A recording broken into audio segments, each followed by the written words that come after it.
Welcome to another episode of From a People Perspective, a show hosted by Martin Hauck. Today we're joined by Brandon Sammut, Chief People Officer at Zapier, where he's leading talent strategy for one of the world's most successful all-remote companies spanning 40-plus countries. In this episode, we dig into why AI transformation is really a people problem, not a tech problem, how Zapier rebuilt their recruiting engine and hit hiring goals for the first time, and the secret to talent density, making every employee unusually productive. This podcast is brought to you by the People Group. We're on a mission to economically empower people leaders. By joining our community, you can access career opportunities, a network of over 6,000 modern people leaders, and exclusive tools and resources. To learn more, check out thepeoplegroup.com. 63% of employers say hiring is getting harder. Skill sets are changing fast, and you can't trust a resume screen to shortlist your best candidates. Basically, recruitment's got a matchmaking problem. Enter Test Gorilla. More than 10,000 companies are using their platform to find and hire quality candidates who have the skills they need. Test Gorilla's tests are scientifically validated, and you can build custom questions into your assessment to tailor it to your company. Interested? Visit testgorilla.com to learn more. Hey everybody, welcome back to another episode of From a People Perspective. Today we've got Brandon Sammut. Thank you for joining us today. Hey, good to be here, Martin. Brandon is the Chief People Officer at Zapier, and I'm really excited about today's episode because I'm a Zapier. I would like to call myself a super fan in terms of enthusiasm. However, I am not a super fan in terms of like skill set when it comes to Zapier. So it's like love all the fun things that it's done for me and what I've been able to accomplish. So I'm probably going to geek out a couple times in this episode. So you'll have to forgive me. Well, bring it on, Martin. The good news is it's never been easier to build with That's tools like Zapier, so we'll get you hooked up after this. Amazing. I would love to dive into how you got to where you are, but let's do a couple icebreakers. As you can tell, behind me, music is pretty key for me. If you were given some random ultimatum and you could only choose one artist or album to listen to for the rest of time, what musician or artist would you which artist or album would you be listening to? Well, I grew up in and around Detroit, and so Motown is the genre that comes to mind, and a specific album. It might be something like Stevie Wonder, Superstition, Okay, that is a strong. 1970. That is a strong one, and it always reminds me of him. Nice. Didn't so Stevie Wonder's out of that area, eh? Stevie Wonder, there are many claims to fame for Stevie, as a matter of fact, but he's associated with the Motown genre. So Yeah. I don't remember if he like lived there or did a lot of his like producing and recording there, but Motown claims Stevie. Nah, nice. All right, midnight snack time. For whatever reason you can't sleep and you've decided to head to the fridge or the pantry. What is the thing that keeps? What is the guilty pleasure that you're chasing after in the middle of the night? Oh my gosh, it's like a steaming bowl of rice with chili crisp on top. Okay. Wow. That's so that there's some production element involved. You're not like just like opening a bag and chugging a bag of M&Ms or something like that. It's you got to make the rice and you got to put the nice. Yeah. Well, the good news is we almost inevitably have like rice in the fridge, Yeah. because we use it all the time and the kids love it, and so presuming that's the case on that particular night, yeah, I gotta go for rice and chili crisp. So you're not having to cook the rice. So you're like, I'm just gonna scoop a bowl and we're just gonna call it. Nice. Okay. Nice. Rices has been a game changer for for our family with the girls, just because it's just they love it and it's good for you. It's nice to have those things where it's like good for them and but also something that they enjoy eating. Last one here. I guess if you weren't doing what you do now, and you weren't in this space, and you can kind of like go back and, those like forks in the road where you're like, I decided to do this instead of this. What would you be doing if you weren't doing what you're doing today? I'd be teaching. It's an easy answer for me. The first half of my career was in education, as a matter of fact. Oh, so you And did the thing that you wouldn't be doing now. so, yes, I got a taste of it right out of college. But I've never been like a traditional like K through 12 classroom teacher. Right. Um, and yeah, so I might do that, but I think the type of teaching that I might gravitate to the most is actually college, like first year, freshman and sophomore year of college, like just like there are a couple classes I took, a couple like professors that left a huge impression on me, like big mind expanding moments. And um, that's a big motivator for me, you know? And so the reason I didn't do that earlier in my career is like, I don't think I know anything yet. So That's especially to fair. teach at that level. It's like one thing if you're teaching like, third grade, there's a lot of craft to being a great elementary school teacher. From a subject matter perspective, you usually kind of have that in hand. But you Yeah. have to learn a lot of techniques to teach, really at any grade, but at the university level in particular, I always looked at that and was like, I feel like I need to go do some things and learn some things, and then maybe later in life can come back and pay it forward. That's fair. That's fair. Yeah. I mean, the impression a third grader will receive from like making a big impact on a third grader uh is possible for sure. Like I remember so and so this particular teacher, but I think like you have there's more swings, there's more at bats in terms of like being able to leave that massive impression. You said, and I wanted to quickly double click on that and then love to get into your career journey, but you had some massive mind expanding moments with some of your teachers. Do any of them stand out, like any particular lessons or teachers that you'd even call out and this is what I learned from them? Well, I had a sociology teacher, and we read a book by Ali Hashiel called The Managed Heart. And The Managed Heart was a two-part ethnography, meaning like she just spent a ton of time with two very specific types of workers. And what she was really interested in is how they basically the in like the personal coping strategies that they develop to do their jobs. And she picked people in two very hard professions. And they were professions back when she wrote the book that were also pretty gendered. So she also wanted to get a sense of like, at least traditionally, like how men and women, um, what do they share in common and what maybe is a little bit different and how they cope with very hard jobs. And so the two jobs were flight attendants and bill collectors. Okay. Flight attendants and bill collectors. The reason that was mind expanding for me is like one, it was just like a very specific like set of case studies and how adaptable we are as people. Like how Okay. genuinely adaptable. Like we are resilient, we are capable. But it's also a reminder too that like a lot of work sucks.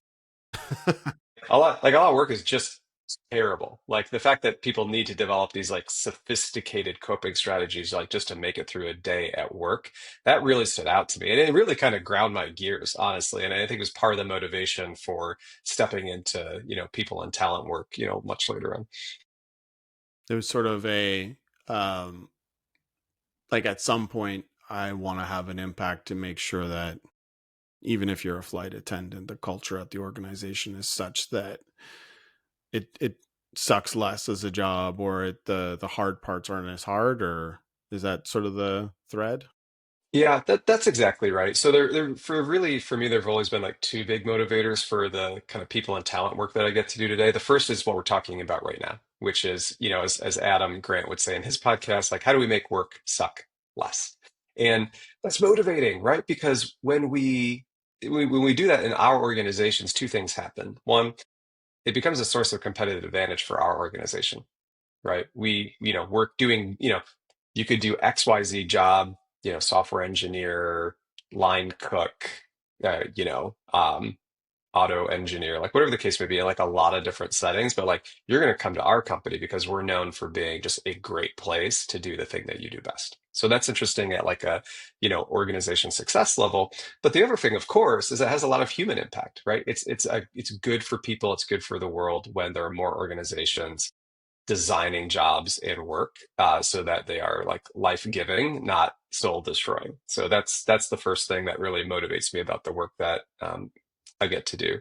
And the second just has to do with how like faulty and broken talent systems typically are. So this is the other thing that I really picked up in college that stood out to me is that, talent systems and talent markets, and you could consider that as like specific as like a college admissions process Okay. or Yeah. as big as, kind of conventions around how, organizations hire, like how you map people's qualities to job opportunities. It's all like pretty broken and messy, even to this day. And it Yeah. makes sense, right? There's no like no judgment. It makes a lot of sense when you think about it because, these talent practices and systems, they are designed by humans, and humans are messy, as a dear friend says. And those systems are markets. They're also about humans, and humans are messy, right? So you have like these just like layers upon layers of like variables and complexity. And so as a result, I think we can all think in our own personal lives of plenty of examples of people in our families or in our friend group or even in our, past jobs of like people with a lot of potential, a lot of talent who just aren't well matched, Hmm. right? They're Yeah. just mismatched. They have superpowers, but they are in a job that does not allow them to bring those to bear, or those superpowers are not valued in either the work they do or the organization that they work at. And that's the other thing that like really, motivates me. It's just like, well, let's make that better. When I went to grad school back in the day, that's why I went to school, back to school. I went back to school and did a MBA and a master's in education. And the reason I did those two together is I was really interested in how technology was going to influence how these talent practices and talent systems work. And I Yeah. was hopeful that these technologies, now including AI, of course, could be a force for good. Like let's make these talent systems work a lot better. And there too, you get the double benefit, right? Like organizations and economies, win, and it's better for people too.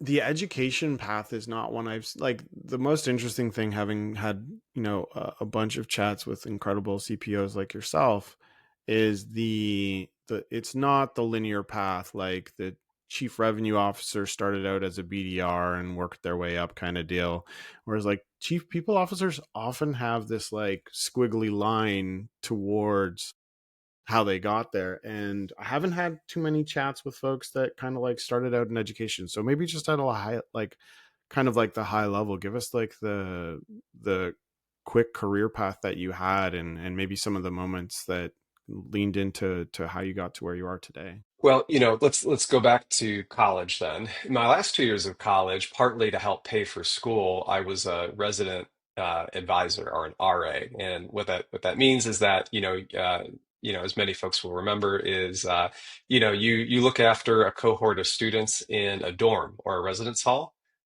So you do various types of like programming and education or quasi education with your residents, and are also just a mentor, a coach, and a resource. And it's typically, RAs typically work with freshmen and sophomores. So it's that like super fragile but high opportunity like season of someone's life, and you can make a huge difference. That was the thesis. And one of the things I noticed when I was doing that work is that I had a blend of students who came from families who had done college, 3, 4 generations deep, and I also had students who were the first in their family to go to college, and I could just see pretty immediately like differences and level of preparedness and just resources to lean back on when you had a question or things got hard or what have you, between the folks whose families had benefited, generational benefits of folks that had gone to college for many many generations, and the folks who were going to be the first to start that Mm. tradition in their family. And that was a really motivating problem space for me. And so after college, I looked all over the country for universities that would give me a chance to do something related to this problem, working with first generation college students. And higher education is pretty credential centric. And so it turns out there weren't a lot of universities that wanted to hire a kid right out of college to like do anything meaningful in this space, except in Texas, where they do things differently. And there's a great university in Texas as part of the UT system called UT Arlington. And Arlington, home of the Dallas Cowboys now, by the way, just west of Dallas, between Dallas and Fort Worth. And it's a large public university, and it has a pretty rich ratio of first generation college students. Hmm. And they were hiring a residence director for their newest residence hall. It was 420 students. And I applied to be their residence director, and I got the job. And so, I went to university in Michigan, where I grew up. And so, the week after I graduated, I packed all of my worldly possessions into my little Honda, and I drove. I drove from The the movie Detroit scene. suburbs, it's a classic movie scene, Yeah. down to Arlington, Texas, over the course of a couple days. That's where I spent the first 2 years of my career. And I did do a ton of work with first generation college students. It was, I think, one of the hardest jobs I've ever had. Gave me a much deeper appreciation for, some of the like root causes of what can make college success so tricky Mhm. for folks who are the first, kind of blazing the trail for their families. And that's how I got started in education. And you spent quite a bit of time. What how does the transition from education to like connect the dot between, okay, I'm gonna jump to the tech space and to the people and culture side? Well, education's the business of human potential, right? It is all about maximizing human potential. And that was what got me into it, and that's what carried me through it. The reason, and so even after the university, I then worked for 6 years at an organization called Teach for America. As you can tell by the name, like also education related. And after 6 years at Teach for America, plus the couple of years at UT Arlington, like I could just start seeing, or I had a hunch that, like we talked about earlier, like technology could really improve how we help folks realize their potential and how we do that at scale. Like I was always interested in like scale, repeatability. Like, we can all think of like individual case studies of success. That's great, right? I always looked at those and I was like, that's super motivating. But I was like, is that repeatable? Yeah. Like, is there a system underneath that success story that others can kind of graft onto and expect similar levels of success? And in a lot of cases at the time, I was like, if there's a underlying repeatable motion, I can't see it. I was like, so let's like, I'm really motivated. Like, how can we do that? And technology was like the one thing I was looking at. I was like, I think that's the ticket. I think that's the ticket. I think that's how we make this stuff more repeatable and durable. And that's why I went to grad school. So after 8 years in education, I had just gotten married, and my wife and I moved from Chicago, where we were living at the time, out to California, where we are today in the Bay Area. I went back to school. I did that MBA. I did a master's in education. It was in Silicon Valley, so like just a huge education technology Yeah. ecosystem.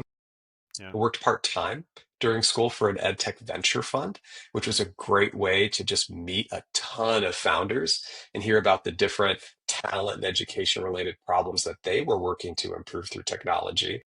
And so when I finished grad school, I was like, well, I want to work in a software company, because after all of this like studying and exposure, I was like, my hypothesis was stronger. I was like, I do think technology can really make a difference here. I think I'm starting to even see specific examples of that. However, I've never worked in a software company. I don't really understand how software gets developed, improved, or sold. And I think I really need to understand that if I want to, work in technology for the benefit of maximizing human potential. And there, the problem was I never worked in a tech company, and I hadn't even worked in a for-profit company at that point. And there just were a lot of like, well-known tech companies that wanted to take a chance on someone like me, especially in a customer-facing role. And I Right. wanted to be in a customer-facing role because I thought I would learn how a software company actually works and how customers actually make these like decisions about like what kind of software they need and why and that kind of thing, rather than being in an internal role. There were some companies that wanted to, were like, oh, Brandon, you have some background in talent or ops or finance. Like, well, we'll hire you into biz ops or we'll hire you into talent. And that would have been fine, some really great companies, but none of them were customer facing. So I kind of held out. And I held out for a while. I was probably one of the last folks in my grad school class to get a job. I was, Find I something. think, 6 weeks, yeah, 6 weeks away from graduation. And that sort of, I don't know about that gets nerve wracking, or at I least was I was gonna stressed say, out. yeah. That's that nerves can increase, but it sounds like it came from like a place of it was intentional, right? You like good things come to those who wait, or you're being very particular about and you were doubling down on like I want to learn as much as possible, and your thesis or hypothesis was that the best way to do that would be customer facing. That's right. And I'm glad I waited. I had a life-changing conversation with a peer in grad school. And I was just sharing with her like what I was looking for, and I've been holding out for it and wasn't finding anything. She suggested I look at a very specific company called LiveRamp, which was just transitioning from kind of pure startup mode into growth stage. And they were still hiring generalists for customer facing roles. And she was right to point me in that direction because that's where I landed after school. So I was doing sales and BD at LiveRamp right out of grad school, 2016. And it was also that same company that a little bit over a year later asked me to step in and build out the people team. Hmm. And when you're, I guess the age old sort of presumption, at least in talent that I've seen, is sort of like when you hire someone from academia or from like the large corporate space and they come into the startup tech sector, there's like a huge learning curve for them. I guess I'd be curious to know like what was the most jarring thing for you, or the thing that kind of like gave you the most whiplash when you went into that space. Well, I will tell you, Martin, there's a very specific set of assumptions I had about what it was going to be like, and there were a couple pieces of that where I was dead wrong in the most like pleasant way possible. And here's what I mean by that. When I was in my 20s, working in education, working in nonprofits, making no money, Hmm. I kind of hold as a badge of honor, right? Like, well, I may not be getting paid a lot, and everything's always resource strapped, and we're working real hard over here, but um, we're doing important work, and the people are special. The people that do this work are special. These are mission oriented people. These are people of Hmm. purpose. Hmm. These are people with strong personal values, um, and not like the corporate sector, right? Where people are out to make a buck, and I'm sure they're lovely people, but they're not like just purpose driven people like the folks I get to work with in the nonprofit sector. And I think you're in your 20s. I was an idiot in many ways, and it's like I think I wanted to believe that was true Hmm. because it kind of was a point of distinction and maybe a way of warranting the trade-off I was making financially in particular. It's like, well, at least I'm not doing this like soulless corporate job. Well, life is rarely that simple. And one of the biggest like pleasant surprises in coming to LiveRamp, my first software company, is it was full of fascinating, values-oriented, kind, and purpose-driven people, period. Now, what folks cared about and how they articulated that did look and sound a little bit different than when I was working in education, but there was no question that these were my people. And that was, it wasn't something I expected. It wasn't something I wanted to believe at first, but I had made a choice to like immerse myself in this sector, like this type of culture and what have you. And again, like not all software companies are like this, but LiveRamp certainly was just full of, and they actually hired for this. The talent profile at LiveRamp, credit to Oren, the founder, and Travis May, who ran LiveRamp for many years, was people who are smart, nice, and get things done. Smart, nice, and get things done. It was just like absolutely obsessive about all three of these qualities, like would not compromise on any of the three for any hire at the company. And then it was kind of uncanny that, not long after I joined, um, I was accountable for scaling that part of our talent philosophy. So in any case, that was something about transitioning from the nonprofit sector to the software sector that I thought was going to look and feel really different, and it just wasn't. It's interesting that that through line exists, and that it's nice to know that those presumptions can be tested and don't necessarily come to. It sounds like there's a special culture at LiveRamp though as well. Like to your point, not every company's gonna get that. So how maybe just a quick intro into like how you ended up at Zapier. 4.5 years ago, there, there's a search partner, so someone that does these type of chief people officer searches, and his name's Scott Kehoe. Scott and I had known each other for years. He reached out to me when I was like a fledgling chief people officer. Back when, like I told him, like, hey, I'm like hanging on for dear life over here at LiveRamp. It was my first CPO role. I felt very lucky to have it in the first place. Like I'm not looking for another job, and I don't think anyone want to hire me right now anyway. I'm lucky to have the one I have.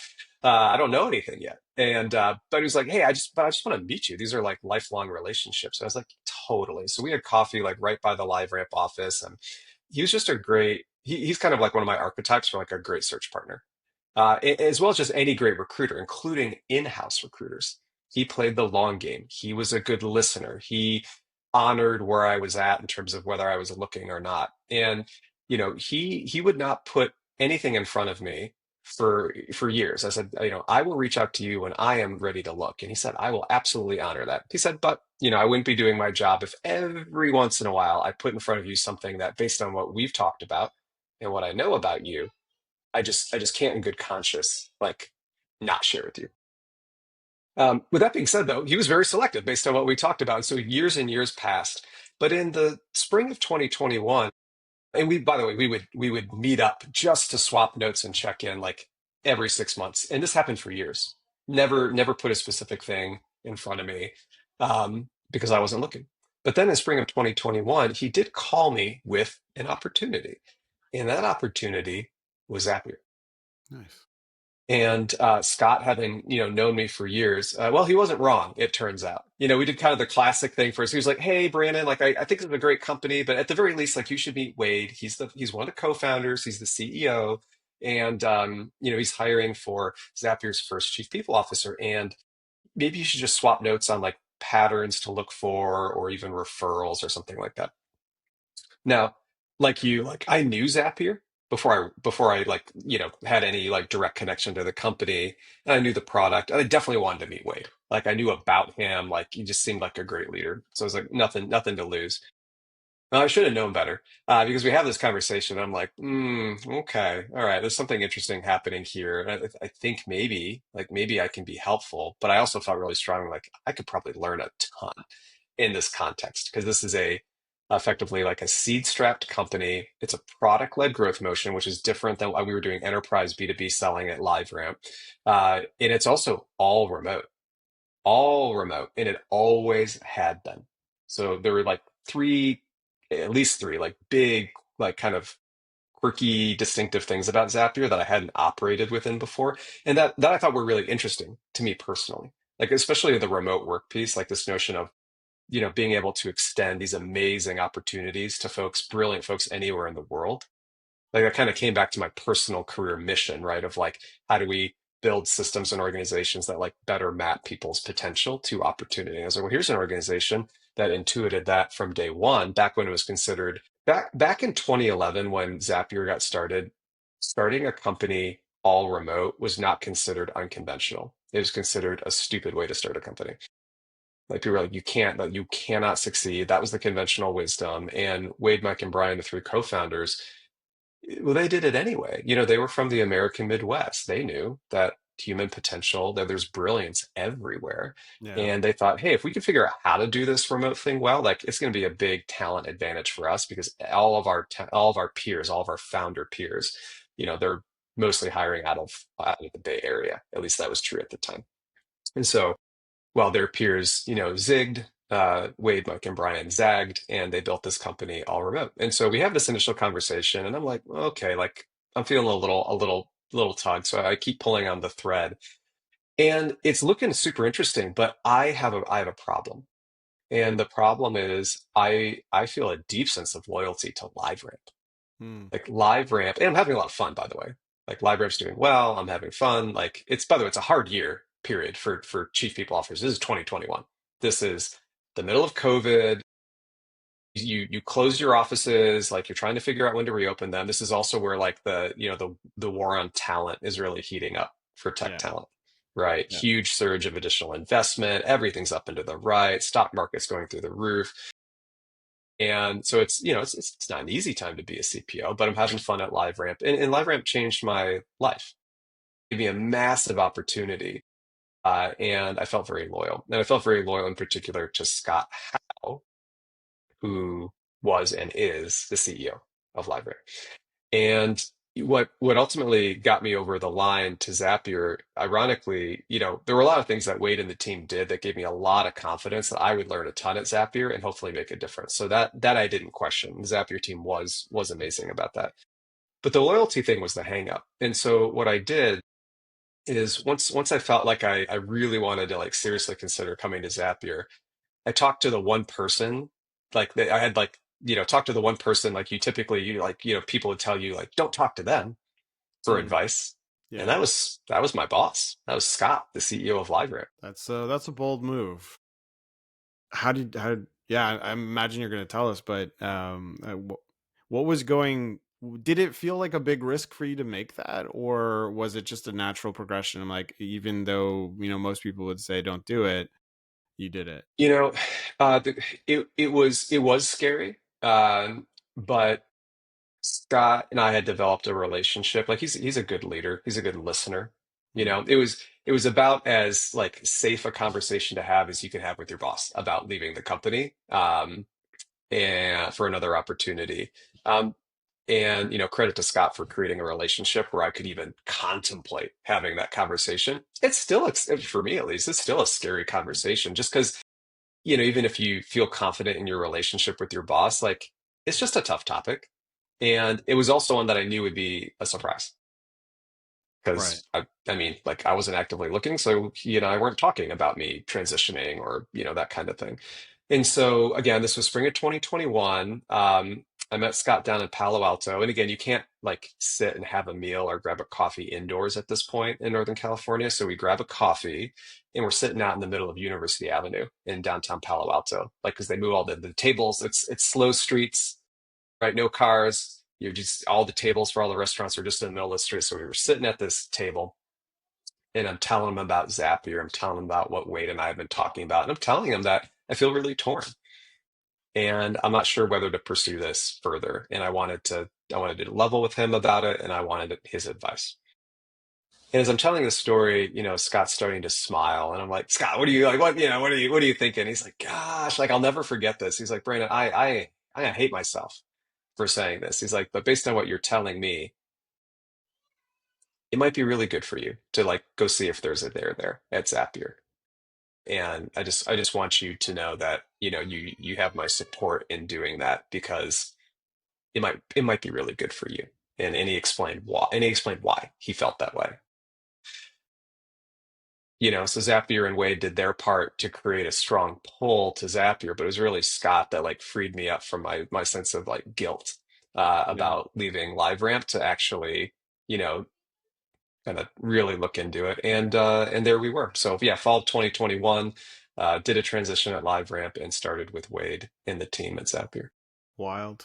And to your point, right? Like the amount of like people from everything I've heard so far, I get the sense that like you're very thoughtful and like just like a thoughtful person, but on top of that, like to your point, loyal, right? Like these people gave me a shot when they technically shouldn't have, or they were hiring their model, it doesn't necessarily, all the other companies are hiring this type of traditional profile. So that's an extra level of loyalty that people tend to have.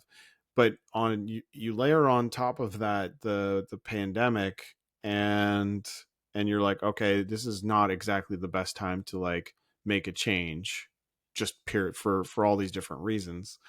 Um, I mean, kudos to Scott and yourself, right? But kudos to Scott for showing some incredible like leadership and just kind of setting you free and making it easy for you. What And it's been 4 or 5 years now at Zapier.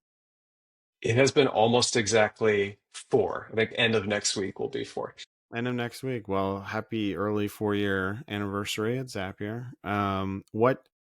What was the scene when you got there, and where are you at now? Let me pause for just a minute. My daughter's getting ready for school, and she's getting just loud enough that we might start getting some background noise. So let me do Yeah, a all good. quick. Yeah, I'll be right back. Yeah, no worries. All right. Apparently she fell and scraped her arm, so she needed Oh some no, some daddy cuddles. So some TLC. yeah, It's okay though. yeah, she's good. That's good. Yeah, no. So, yeah, just coming up to 4 years, and in terms of what can you kind of quickly set the scene on what things were like when you got there, and where things are at today from a PNC perspective? Back in fall of 2021, and Zapier hadn't had a dedicated or a standalone head of people or a chief people officer in this case at the time, but it had invested a ton in the people team. Yeah. From a had a recruiting organization, an L&D organization, people business partners, the whole deal. All been reporting up until that time to our former CFO, super talented leader, was managing doing all the finance, all the people, like, which is very common in your earlier stage to have these kind of blended roles under some very talented senior leaders. Um, as Zapier was growing, they decided to split it out. So I come in, and this is a remarkable team, and many of the folks on Zapier's people team back in 2021, they're still here. Different jobs, expanded jobs, the whole deal, but there's like a lot of talent on the team. The biggest hotspot when I arrived was the recruiting team. Again, this was in the middle of the war on talent. The head of recruiting had left, and we were just, I looked and we were vulnerable. We hadn't like updated our comp bands recently. The only job that was in higher demand than engineers were people that could hire engineers, like recruiters, and technical recruiters especially. And ours were getting like, just picked off one by one by one. And we were meaningfully behind on Zapier's overall hiring plan as a result of all of this. Hmm. And in fact, for a variety of reasons, Zapier hadn't hit its hiring plan in several years. And it didn't look like we were going to hit it in 2021 either because of all the, kind of comings and goings on the recruiting team. But what gave me a lot of optimism is that Wade cared a ton about hiring, a ton, and spent a lot of time there personally. It was so important that in the absence of a recruiting leader and while we were rebuilding the team before I arrived, Wade was running the team. Wild. Wade was running the team. Said this is just too important, not to have, someone paying attention to it every day, and I'm going to do it. And so he and I kind of tag teamed the rebuild of the recruiting team in my first 100 days or so. We hired a really talented head of talent, Tracy St. Deek, who's still here today, and kind of filled out the rest of the roster and got after that hiring plan. And then 2022 was the first year that Zapier hit its hiring plan in recent memory. And we have a pretty solid hiring engine today, with credit to Wade and the team. So that was something, a couple other things we did in the early days. Zapier didn't have a broad-based equity program Hmm. until Q1 of 2022. And Suit Cam, our general counsel, and a few others had been working on it throughout 2021. So I got to come in and just kind of help get that over the finish line. That was a big moment for the company because in 2020, 2021, Zapier was just clearly becoming a valuable company. And Yeah. Wade, Mike, and Brian wanted to make sure that everyone who worked at Zapier had kind of a stake in the company's future as a result. And so we did that as well. That's been a big deal for us and for the team. And then last but not least, in early 2022, we just kind of took a look at Zapier's mission, our customers, like what we're trying to do in the world. I mean, Zapier's whole mission is to make automation work for everyone. Yeah. And when you think about like what Zapier does for organizations or why folks use things like Zapier, a lot of it's about maximizing human potential, supercharging human output, delivery, impact, productivity, whatever you want to call it. And, we look inside the company and we say, how should the company's mission and what we're doing externally with customers influence our talent strategy? And in Zapier's case, there was a really clear answer for us, which is that, well, if a lot of the impact we're having in the world is supercharging human potential and productivity, then that should be the anchor of our talent strategy internally as well. And so, um, and increasingly these days, what I'm about to say is more common. At the time, there were only a couple organizations I could find that were doing what I'm about to describe. But we basically began running a talent density strategy.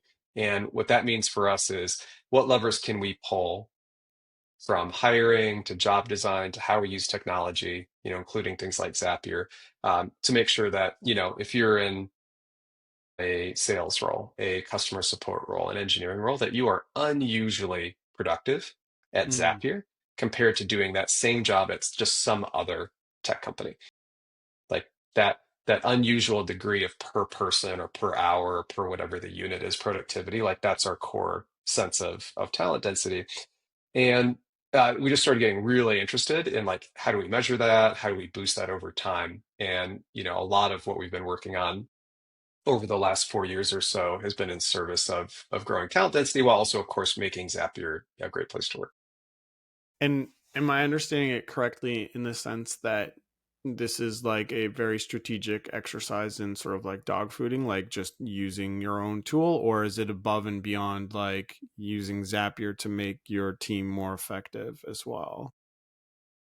That's certainly, that is absolutely part of it. Some of the biggest levers we have found to grow talent density actually starts with hiring.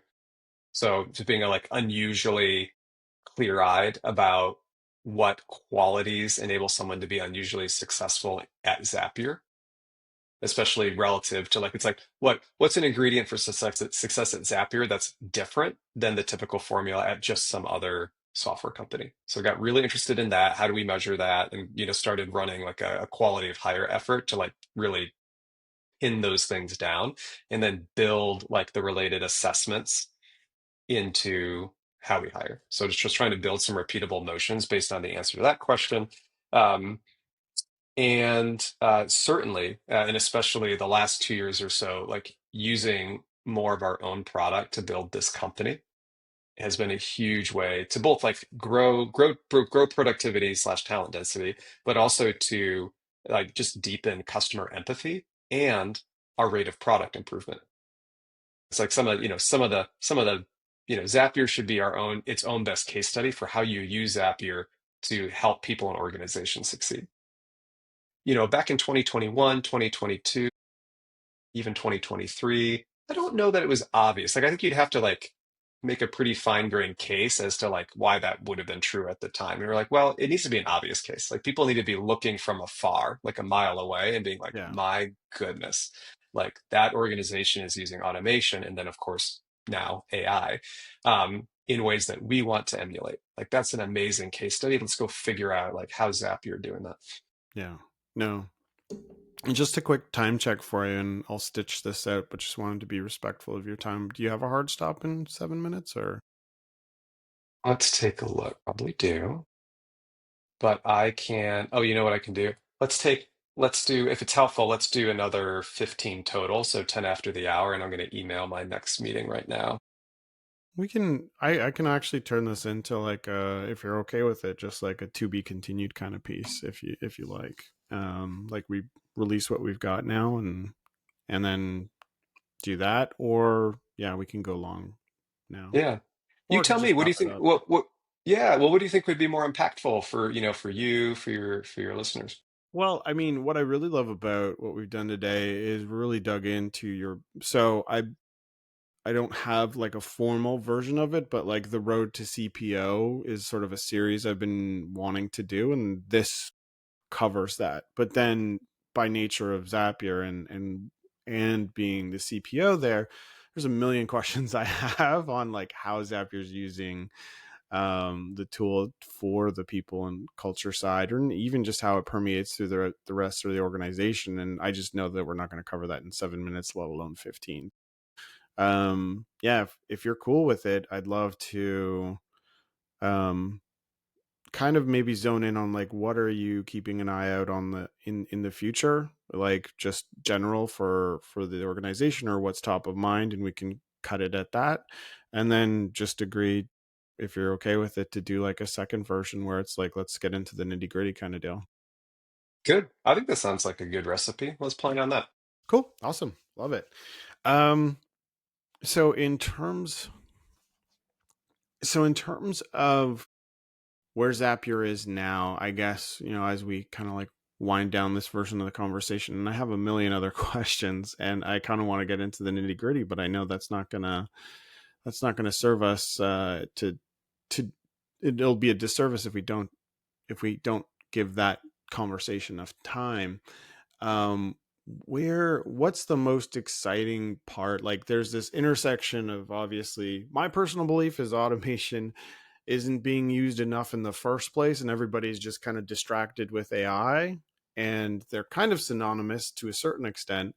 But I'm just curious, what's your lens, and what are you excited about on how companies can be using automation, and how maybe even Zapier can be using automation more, just from your perspective? And hopefully we can double click on that next time we chat. It's a good question, Martin. So I'll say two things in particular. The first is yes, like people use automation and AI synonymously.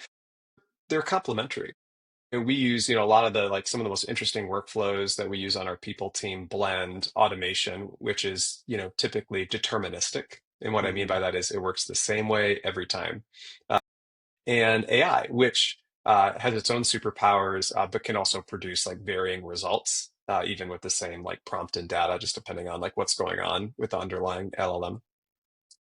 But having those two capabilities in-house and making it easy for people to build with them has been incredibly powerful. And in fact, that's exactly what Zapier now offers to customers. So Zapier started as a, you know, automation platform, and now is an AI orchestration yeah. platform. And what that means, AI orchestration is, a single platform where folks, without having to know how to code, can build across the whole range of deterministic automation, AI automations, all the way to pure AI agents, just based on the job to be done. So I go to a single place, there are different tools for different jobs, but you can build them all in a single platform with the same kind of observability, security, admin controls, that you would hope for in an enterprise builder platform.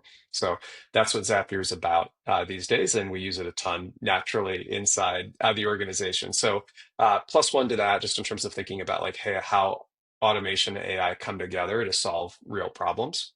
And when we talk next, we can talk about specific examples of that. Now, that's just the first piece. The second Right. piece, and maybe the thing that I think is like understated, is that using automation and AI within organizations is actually mostly a people problem, not a technology problem. Mm, Now, by the way, I don't want to understate the technology puzzles, around the thoughtful use of automation AI, because there are plenty, and we can talk about that next time too.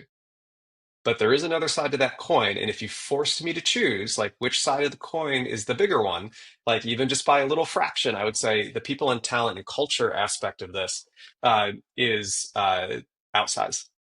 And this has been true of like any type of organizational transformation. And a lot of organizations right now are right on the early chapters of an AI and automation transformation. yeah. And it's like their peers are doing it. It's like no one wants to be left behind. Everyone's trying to figure out what it means.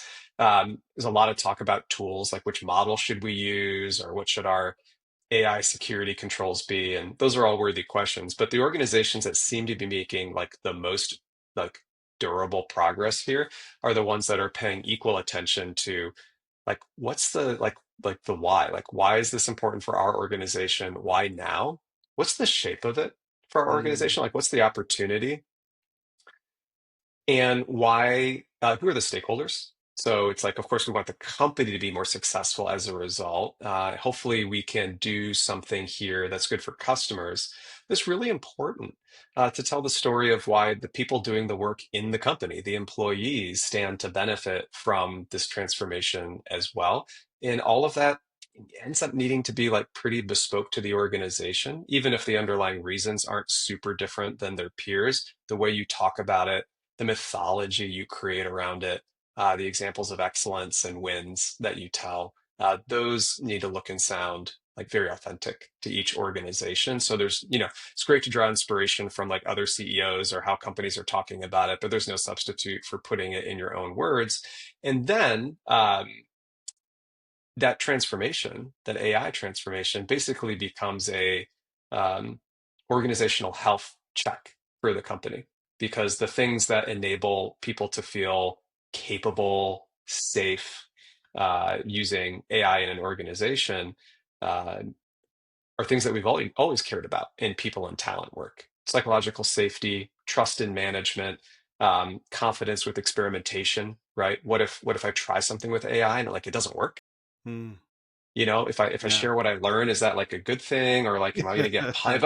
Yeah. If I put myself out there, right? Yeah. Like and it doesn't work, like am I going to get punished, right? Or like how does that work? And these are tests of company culture. And so one of the biggest things that I've really has been really been reinforced for me in the AI work that Zapier does internally, in the um, kind of wayfinding that we're doing with so many of our customers, is that this is as much a culture and talent and leadership transformation as it is a technology transformation. Um, but it's also a little bit of like what's old is new again, because I think that reality that all of these transformations are at least as much about like talent, leadership, and culture as they are about whatever the new technology is. Like that's a tale as old as time. I think that's always been true. Well, I could not have queued up the follow up to this episode better. So thank you. I think, yeah, I'm excited to have that next conversation. And thank you so much for sharing your journey. It's definitely inspirational, and I hope that the listeners listening are excited for as excited about the next episode as I am, and as inspired by your story today. So thanks so much for doing this, Brendan. Really appreciate it. Good stuff, Martin. I look forward to part two. Awesome. If you enjoyed today's podcast, make sure you subscribe wherever you listen to podcasts. And if you're not already a member of the community, please join us at thepeoplepeoplegroup.com.